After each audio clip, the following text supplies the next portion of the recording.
ಮಹಿಳೆಗೆ ಚಾಕು ಇರಿತ ಪ್ರಕರಣ, ಆರೋಪಿ ಮೇಲೆ ಪೊಲೀಸರ ಗುಂಡೇಟು. ಮಹಿಳೆಗೆ ಚಾಕು ಇರಿತ ಪ್ರಕರಣದಲ್ಲಿ ಆರೋಪಿ ಮೇಲೆ ಪೊಲೀಸ್ ಫೈರಿಂಗ್ ಮಾಡಿದ್ದಾರೆ. ಇನ್ಸ್ಪೆಕ್ಟರ್ ಸುರೇಶ್ ಯಳ್ಳೂರ್ ಸೇರಿ ಮೂವರು ಪೊಲೀಸರಿಗೆ ಗಾಯವಾಗಿದೆ. ಹೌದು ವೀಕ್ಷಕರೇ, ಮಹಿಳೆಯೋರ್ವಳಿಗೆ ಚಾಕು ಹಾಕಿ ಪರಾರಿಯಾಗುತ್ತಿದ್ದ ಆರೋಪಿಗೆ ಹಳೆ ಹುಬ್ಬಳ್ಳಿ ಪೊಲೀಸರು ಫೈರಿಂಗ್ ಮಾಡಿದ್ದಾರೆ. ಆರೋಪಿ ತಪ್ಪಿಸಿಕೊಳ್ಳುವಾಗ ಪೊಲೀಸರ ಮೇಲೂ ಹಲ್ಲೆ ಮಾಡಿದ್ದಾನೆ. ಆ ಹಿನ್ನೆಲೆಯಲ್ಲಿ ಹಳೆ ಹುಬ್ಬಳ್ಳಿ ಪೊಲೀಸ್ ಇನ್ಸ್ಪೆಕ್ಟರ್ ಸುರೇಶ್ ಯಳ್ಳೂರ್ ಹಾಗೂ ಸಿಬ್ಬಂದಿಗಳಿಗೂ ಗಾಯಗಳಾಗಿದ್ದು ಕಿಮ್ಸ್ ಆಸ್ಪತ್ರೆಗೆ ದಾಖಲಿಸಿದ್ದಾರೆ. ಹುಬ್ಬಳ್ಳಿಯ ಕಿಮ್ಸ್ ಆಸ್ಪತ್ರೆಗೆ ಭೇಟಿ ನೀಡಿದ ಪೊಲೀಸ್ ಕಮಿಷನರ್ ಎನ್ ಶಶಿಕುಮಾರ್ ಗಾಯಾಳು ಪೊಲೀಸರ ಆರೋಗ್ಯ ವಿಚಾರಿಸಿ ಹುಬ್ಬಳ್ಳಿಯ ಲೋಹಿಯಾ ನಗರದಲ್ಲಿರುವ ನೀಲಾ ಹಂಪನ್ನವರ ಮನೆಗೆ ನುಗ್ಗಿ ಚಾಕುವಿನಿಂದ ಹೊಟ್ಟೆ ಭಾಗಕ್ಕೆ ಚುಚ್ಚಿ ಗಾಯಗೊಳಿಸಿದ್ದಾನೆ ಎಂದು ಪೊಲೀಸ್ ಕಮಿಷನರ್ ಎನ್ ಶಶಿಕುಮಾರ್ ಹೇಳಿದ್ದಾರೆ.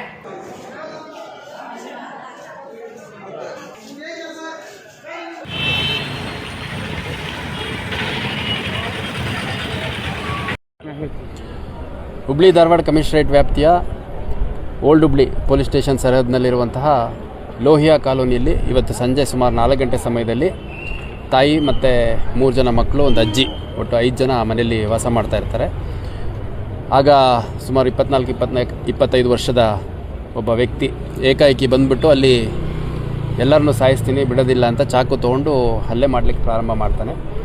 ಆ ಸಂದರ್ಭದಲ್ಲಿ ಆ ಮನೆಯಲ್ಲಿ ಇದ್ದಂತಹ ನೀಲಾ ಅನ್ನುವಂಥ ಆ ಮನೆ ಯಜಮಾನಿ ಯಾರಿದ್ದಾರೆ, ಆ ಲೇಡಿಗೆ ಸ್ಟ್ಯಾಬ್ ಮಾಡಿದ್ದಾನೆ. ಒಂದು ಆಬ್ಡೊಮಿನಲ್ ಪೋರ್ಷನ್ಗೆ ಒಂದು ಚಾಕುದಿಂದ ಸ್ಟ್ಯಾಬ್ ಇಂಜುರಿ ಆಗಿದೆ. ನಂತರ ಇದ್ದಂಥವ್ರ ಮೇಲೂ ಕೂಡ ಹಲ್ಲೆ ಮಾಡಲಿಕ್ಕೆ ಟ್ರೈ ಮಾಡಿದ್ದಾನೆ. ಅಷ್ಟೊತ್ತಿಗೆ ಹೆಣ್ಮಕ್ಳೆಲ್ಲ ಸೇರಿಕೊಂಡು ಅವನ್ನ ಸ್ವಲ್ಪ ಹೊರಗಡೆ ದಬ್ಬುವಂಥ ಕೆಲಸ ಮಾಡಿದ್ದಾರೆ. ಅಷ್ಟರಲ್ಲಿ ಸ್ವಲ್ಪ ಸುತ್ತಮುತ್ತ ಜನ ಎಲ್ಲ ಸೇರ್ಕೊಂಡಿದ್ದ ಹಿನ್ನೆಲೆಯಲ್ಲಿ ಅಲ್ಲಿಂದ ಓಡೋಗಿದ್ದಾನೆ.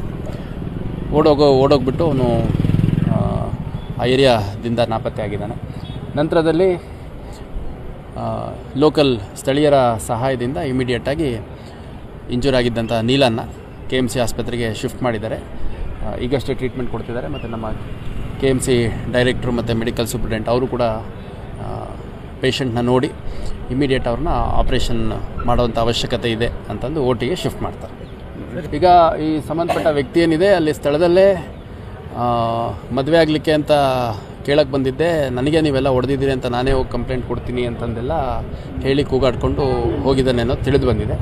ಮತ್ತು ಆರೋಪಿ ಯಾರಿದ್ದಾನೆ ಅವನ್ನ ವಿಚಾರಣೆಗೊಳಪಡಿಸಿ, ವಶಕ್ಕೆ ತೊಗೊಂಡು ವಿಚಾರಣೆಗೊಳಪಡಿಸಿ ಅಗತ್ಯ ಕಾನೂನು ಕ್ರಮ ಕೈಗೊಳ್ಳಲಾಗುತ್ತೆ. ಈ ನೀಲಾ ಅವರ ಮಗಳೊಬ್ಬಳು ಹೆಣ್ಮಗು ಇದೆ. ಅವಳಿಗೆ ಗಾರ್ಮೆಂಟ್ಸಲ್ಲಿ ಕೆಲಸ ಮಾಡ್ತಾಳೆ. ಸುಮಾರು 23 ವರ್ಷ ವಯಸ್ಸು. ಅವಳಿಗೆ 5 ವರ್ಷದಿಂದ ಲವ್ ಮಾಡು, ಮದುವೆ ಆಗು, ಇಲ್ಲಾಂದರೆ ಸಾಯಿಸ್ತೀನಿ ಅಂತ ಕಾಡಿಸ್ತಾ ಇದ್ದ ಅನ್ನುವಂಥದ್ದು ಹುಡುಗಿ ಡಿಸ್ಕ್ಲೋಸ್ ಮಾಡಿದ್ದಾಳೆ. ಇತ್ತೀಚಿನ ದಿನಗಳಲ್ಲಿ ಯಾವುದೂ ತೊಂದರೆ ಇಲ್ಲದಿರೋದ್ರಿಂದ ನಾವು ಅವನ ಬಗ್ಗೆ ಭಯ ಇರಲಿಲ್ಲ. ಆ ಮನೆ ಸುತ್ತಮುತ್ತ ಓಡಾಡ್ತಿದ್ದು ಅಥವಾ ಯಾರ ಹತ್ರ ಆದರೂ ಇವ್ರಿಗೆ ತೊಂದರೆ ಕೊಡ್ತೀನಿ ಅಂತ ಹೇಳಿದ್ದು ಕೂಡ ನಮಗೆ ಯಾವುದೂ ಗಮನದಲ್ಲಿಲ್ಲ. ನಮ್ಮ ತಂದೆ 2013ರಲ್ಲಿ ತೀರ್ಕೊಂಡಿದ್ದಾರೆ. ಅದಾದಮೇಲೆ ಒಟ್ಟು 5 ಜನ ಹೆಣ್ಮಕ್ಳು ಇವರು. ಅದರಲ್ಲಿ 2 ಹೆಣ್ಮಕ್ಳದ್ದು ಮದುವೆ ಮಾಡಿಕೊಟ್ಟಿದ್ದಾರೆ. ತಾಯಿ ಕೂಡ ಮನೇಲಿರ್ತಾರೆ. ಅವರ ಅಜ್ಜಿ ಒಬ್ಬರು BCM ಡಿಪಾರ್ಟ್ಮೆಂಟಲ್ಲಿ ಇದ್ದು ರಿಟೈರ್ ಆಗಿದ್ದಂಥವ್ರು.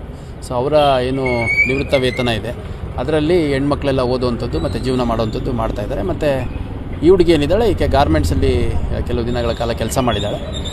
ಮತ್ತು ಆ ಹುಡುಗನಿಂದ ಯಾವುದೂ ತೊಂದರೆ ಇರುವಂಥದ್ದು, ಇತ್ತೀಚೆಗೆ ಹಿಂದೆ ಬಿದ್ದಿರುವಂಥದ್ದು ಆ ಥರದ್ದು ಯಾವುದೂ ಗೊತ್ತಿರಲಿಲ್ಲ, ನಮಗೆ ಯಾವುದೂ ಇರಲಿಲ್ಲ. ಇವತ್ತು ಏಕಾಏಕಿ ಬಂದವನು ಈ ಥರ ಒಂದು ಕೃತ್ಯ ಮಾಡಿದ್ದಾನೆ ಅಂತಂದು ಹೇಳ್ತಾ ಇದ್ದಾರೆ.